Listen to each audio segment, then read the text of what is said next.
Urbanisation, climate change ఈ పదాలు మీరు వినే ఉంటారు కదండి. ఏం లేదండి, ఈ ఫారెస్ట్స్ లేదంటే బ్యారన్ ల్యాండ్స్ ఏవైతే ఉంటాయో వాటన్నిటిని డిస్ట్రాయ్ చేసేసి కన్స్ట్రక్షన్ పర్పసెస్ మన హ్యూమన్ యూజ్ కోసం ఏమైనా కన్స్ట్రక్ట్ చేయటం లేదంటే దేనికన్నా యూజ్ చేసుకోవటం ఇలాంటివి జరుగుతున్నాయండి. సో వీటిని మనం అర్బనైజేషన్ అంటాము. దానివల్ల క్లైమేట్ చేంజెస్ అన్నవి చాలా జరుగుతాయండి. సో ఇవి మనుషుల మీదే ప్రభావితం చూపవు, జంతువులు తర్వాత పక్షులు వీటి మీద కూడా ప్రభావం చూపిస్తాయి. ఈ ఎఫెక్ట్ స్టడీ చేయడం కోసం హన్జా బ్రాండ్ ఒక బిహేవియరల్ బయాలజిస్ట్ అండి ఫ్రమ్ యూనివర్సిటీ ఆఫ్ ఫరైన్ అండి. వీళ్ళిద్దరు కలిసి ఏం చేశారంటే మనకి జీబ్రా ఫించెస్ ఉంటాయి కదా, ఆ జీబ్రా ఫించెస్ లో స్ట్రెస్ అన్నవి స్టడీ చేశారండి. లైక్ ఇప్పుడు ఈ అర్బనైజేషన్ జరగడం వల్ల క్లైమేట్ చేంజెస్ రావటం వల్ల ఈ బర్డ్స్ మీద చాలా స్ట్రెస్ అన్నది పడిద్దండి. ఎందుకంటే వాటి హ్యాబిటాట్ అన్నది అవి ఉన్న చోటు అంటే ఏవైతే ట్రీస్ మీద ఉన్నాయో ఆ ట్రీస్ అన్ని డిస్ట్రాయ్ చేసేయటం వల్ల, నరికేయటం వల్ల వాళ్ళకి హ్యాబిటేట్ అవి ఉండడానికి ఒక చోటు అంటూ ఉండదన్నమాట. సో అవి మళ్ళీ నెక్స్ట్ ఎక్కడ ఉండాలి అని చెప్పి వెతుక్కుంటూ అలా స్ట్రెస్ కి గురవుతూ ఉంటాయి. ఇప్పుడు మనం కూడా అంతే కదండి, సడన్ గా మనకి ఏదైనా అన్అవాయిడబుల్ సర్కమ్స్టాన్సెస్ జరిగితే సడన్ గా మనం కూడా స్ట్రెస్ కి గురవుతాం, మనుషులం కూడా. అలాగే బర్డ్స్ కూడా అండి, వాటి మెయిన్ హ్యాబిటాట్ అన్నది పోయిందనుకోండి ఎంత స్ట్రెస్ కి గురవుతాయి కదా. సో అలాంటి స్ట్రెస్ ని వీళ్ళిద్దరూ కలిసి స్టడీ చేశారండి. 96 జీబ్రా ఫించెస్ తీసుకున్నారండి.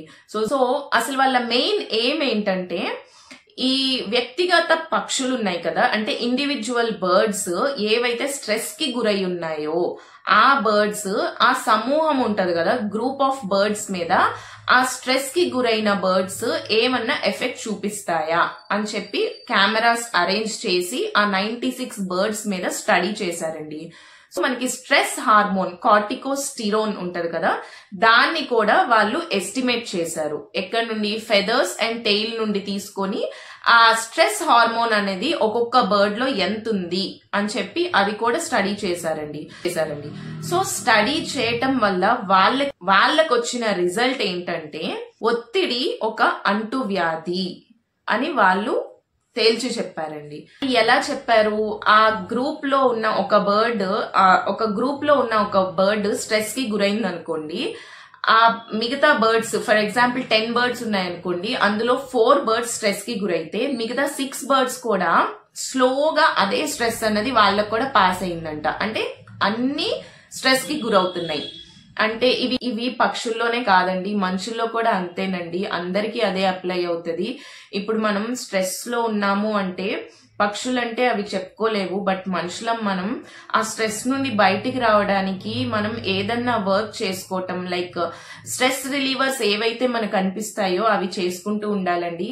అండ్ మన చుట్టూ ఎవరన్నా స్ట్రెస్ కి గురవుతున్నారు అన్నప్పుడు వాళ్ళని కూడా మనం ఆ మూడ్ లో నుండి బయటికి తీసుకురావటానికి మనం సో మన సరౌండింగ్స్ లో ఉన్న వాళ్ళని కనిపెట్టుకొని ఉండటం, వాళ్ళు ఎవరైనా కానీ స్ట్రెస్ లో ఉంటే స్ట్రెస్ రిలీవింగ్ గా ఏదన్నా మనకి తోచింది చేయటం, అలా చేయటం మంచిదండి.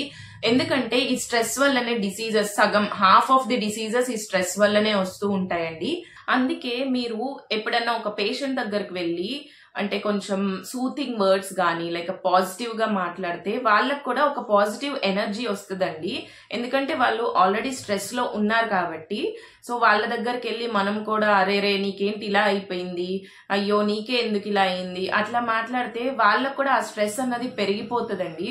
సో స్ట్రెస్ అన్నది మనం ఆలోచించే విధానంలో ఉంటది. సో పక్కన వాళ్ళు ఎవరైనా స్ట్రెస్ గా ఉన్నా గానీ మనం కొంచెం పాజిటివ్ వర్డ్స్ చెప్తే మనకు పోయేదేం లేదు, వాళ్ళలో ఆ స్ట్రెస్ అన్నది తగ్గుతుంది.